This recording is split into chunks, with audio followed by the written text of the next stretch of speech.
Phillips High School Titans. This football team was created during some of the most disturbing time in the history of America.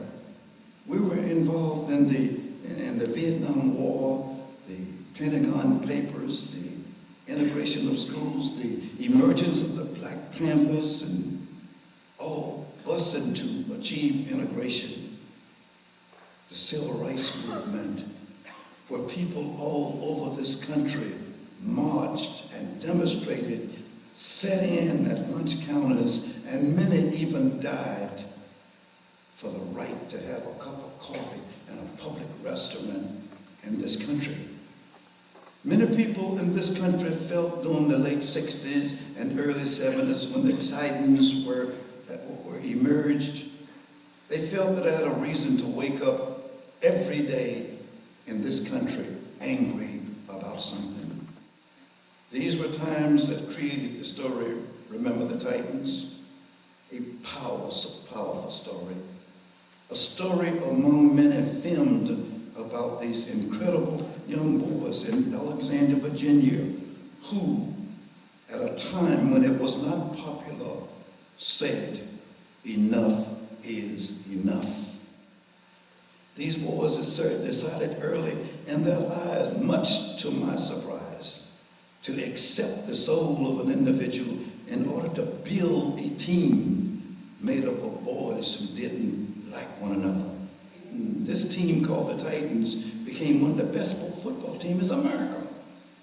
Second in the nation, in spite of the fact that they simply did not like one another. They didn't like one another because they were different races, but also because they had been fierce rivalries for as long as they had known each other.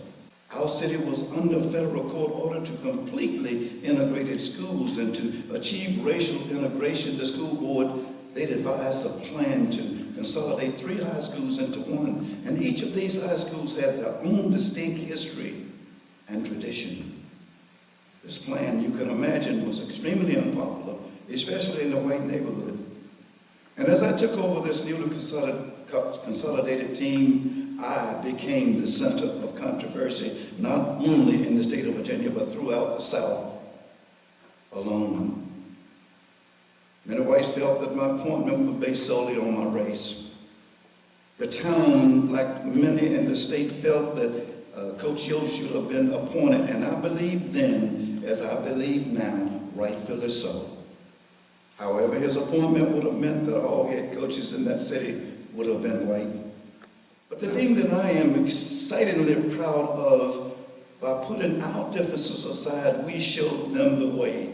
And these young boys, we were able to mold a group of angry and unfocused boys into caring and responsible citizens of their chosen communities throughout the cities of America today.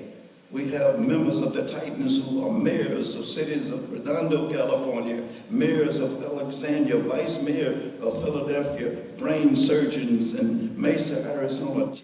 And when I talk about a team, my definition is quite different from most people.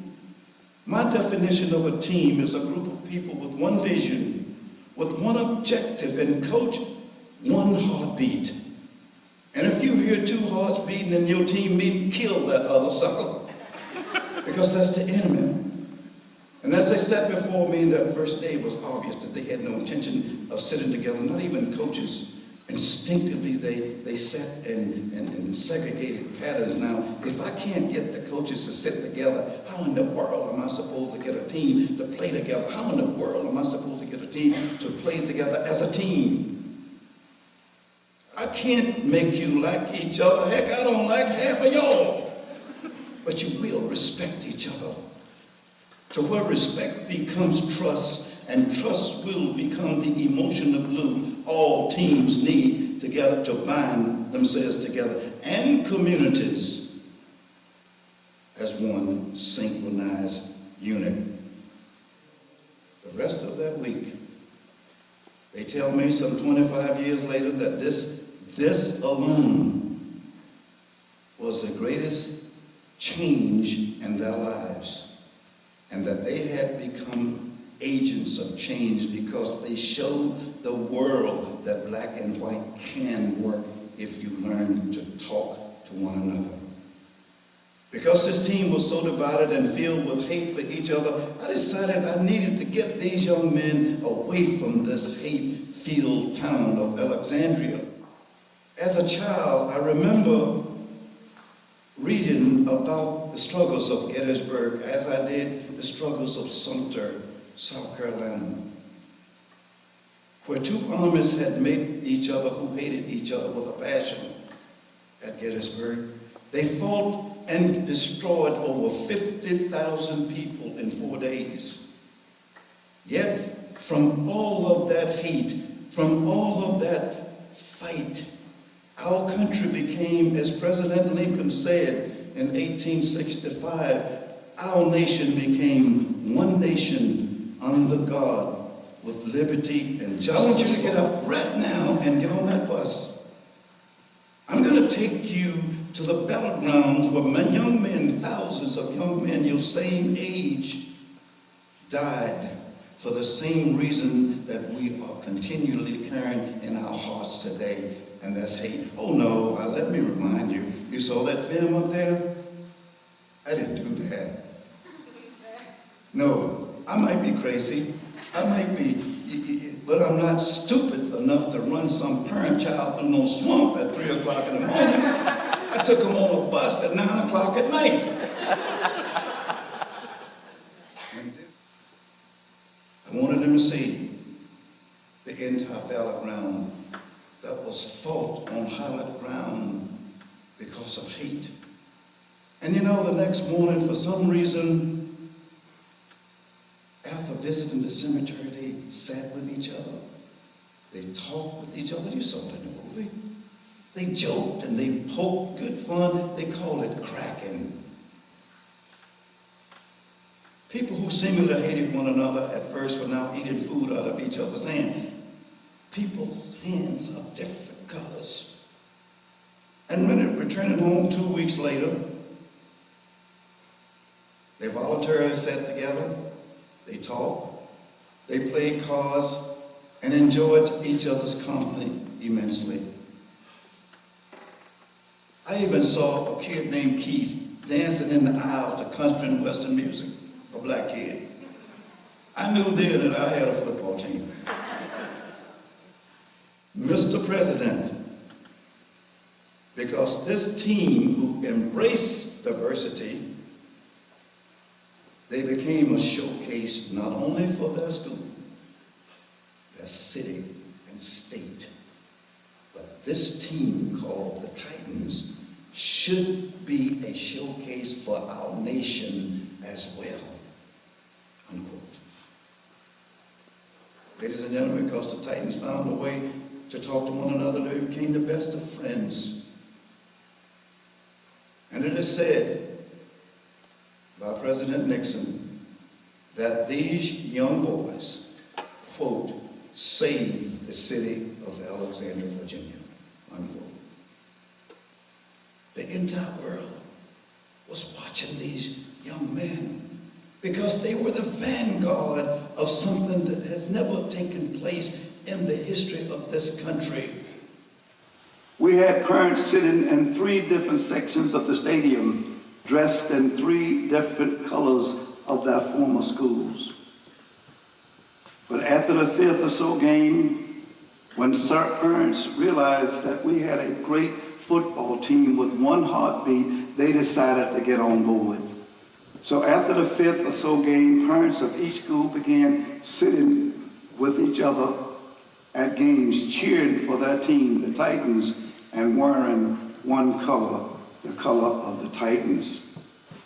But more than anything else, these young boys put their differences aside and they marched throughout the state of Virginia each week, battling each opponent under extreme circumstances and adversity until they reached the pinnacle of football. The 1971 state championship, they became second in the nation only because they found a way to talk to one another and respect each other. They became even the best of friends today. And I believe that, as I said to them, the world, gentlemen, will watch you as the world is now watching you, young people. And because they were willing to talk to each other and change attitude within themselves, this is why the Walt Disney Company filmed and produced this powerful full-length movie called Remember the Titans. This movie premiered in the Rose Bowl in California before 65,000 people without a single incident, and we had 20,000 gang members in that stadium. And I told my team a story. I said, gentlemen, the world is going to watch you. So ladies and gentlemen and young people, you watch how careful you must be, because a little fellow watches me. Because the world is waiting for your talent. Those of you who continue to believe, and to believe is to have faith. The great Vince Lombardi of the Green Bay Packers once said, but watch your belief, young people, because your belief become your thoughts. Watch your thoughts, young people. Your thoughts become your words. Watch your words, they become your actions. Watch your actions, they become your habits. Watch your habits, young people, they become your character.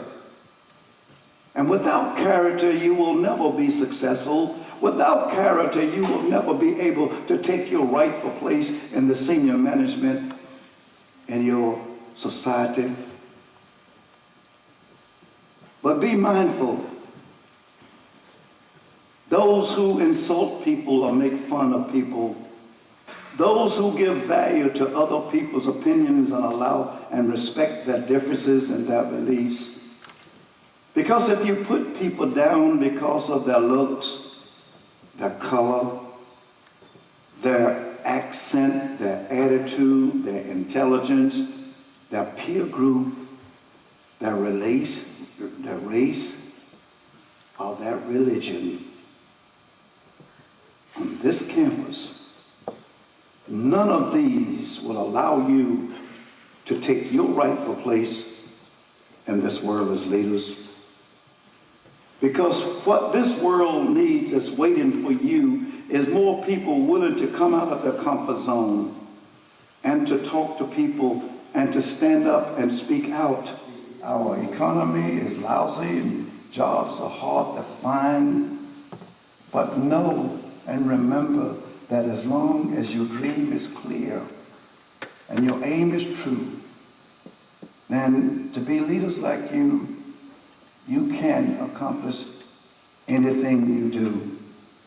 And I ask you today to use your education from this dynamic school to enhance the quality of your life first, but remember also to use your education to help people who have not been as possible as you and who have not had the same level of opportunity as you. When you're walking down the street and you see an old man on the street, remember your shoes can fit his feet. Reach out and help somebody's hand, because you are the salt of the world and you are our future leaders. Oh, the places you'll go, there's fun to be done. There are points to be scored. There are games to be won. So you'll get mixed up, of course, as you already know. You'll get mixed up with some many strange birds as you go. So be sure when you step with great care. And remember, life is just a balancing act. Just never forget to be dexterous and deft, and never mix up your right foot with your left. And will you succeed? Yes, you will indeed. 98.75% guaranteed. So young people, you're off to great places. Today is your day. Your mountain is waiting. So let me say to you, goodbye, young people. get to stepping on your way. God bless you, and thank you very much for being here. Oh, I didn't even know you were listening. Thank you very much, guys. They were listening. All right. Thank you, and God bless you, guys. Good luck to you. Coach Boone, on behalf of the entire Porter-Gaud student body as well as faculty, I'd like to present you with this Cyclones coach's football shirt. As well as a welcome mat.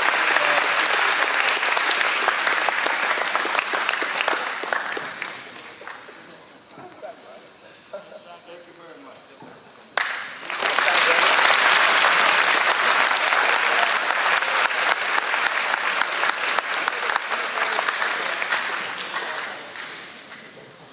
It's been quite a day, quite a 24 hours for parents and students and faculty that have had the privilege of spending time with Coach Boone. Before we let him go, and he needs to be on his way, one more rousing round of applause